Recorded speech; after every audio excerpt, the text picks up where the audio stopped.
All right, I have a video that didn't upload at home, and I've kind of not been doing them at school because it's been working 50% of the time. It's been taking way too long to get up here.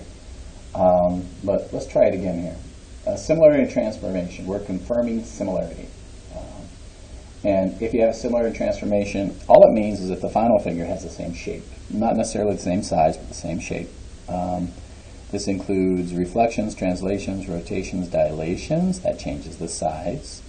And if you can use these transformations and map one figure to the other, then the figures are similar. All right.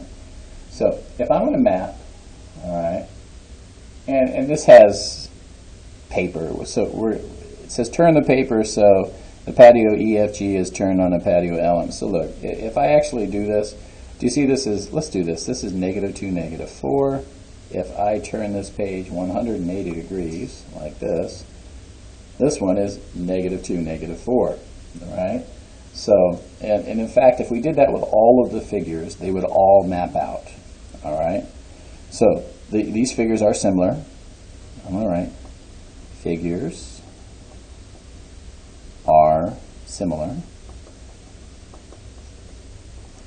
Let's say 180 degrees rotation around. I'm going to, instead of saying origin, I'm going to say 0, 0, so we can just keep connecting 0, 0 to origin. All right. So we can see that this one can be mapped down to this one. And likewise, look, this guy right here, I can map A, B, C, E, F to J, K, L, N, O. Because if you look at this y-axis, if we folded here, these would all match. Look, this is 2 away, so is this. So that would flip over. This is 1, 2, 3, 4, so is K. It's 4 away. All right. C is 6 away, so is L. All right. F is 1, 2, 3, 4 away, and so is O. E is 5 away from here, so is O. So this is a reflection. So it's similar. And we're going to say it's a reflection. So I'm just going to say reflect over y-axis. All right. So this guy down here, we're going to see if this one right here would kind of be able to change into this big one right here. So let's give it a shot. This is 0, 0. Let's see if this is what? What do we got? We got 0, 2. And it looks like this one up here is 0, 4. So it looks like if I multiply everything by 2, it may work. Let's see if it works. All right, so I'm going to take this one, which is 1, 2, 3, 4 down, and 4 right, and 1 down.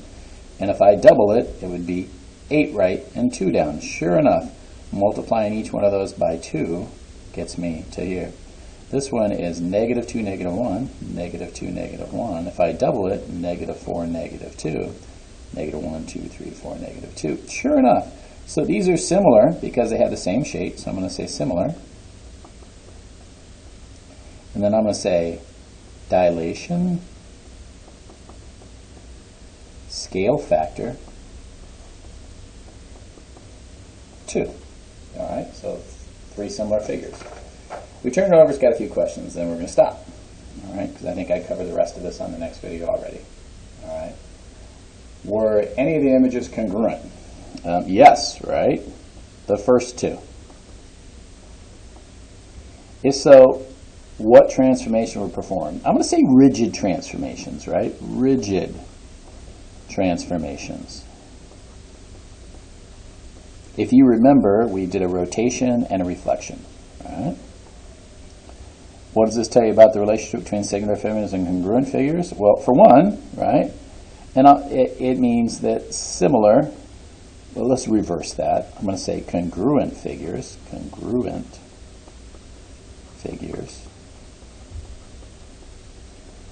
are similar. All right, and that's it. So there's one transformation that's similar and not congruent, and I'm going to write it here, right? Dilation is similar. I'm going to use a figure to say that. That means similar. And then not, just so we can see what they look like, congruent. And you notice that little similar is right there. If 2 figures are similar, what can you conclude about the corresponding angles? Are they congruent? Yes. Yes. We're just going to say similar figures. Figures have same shape.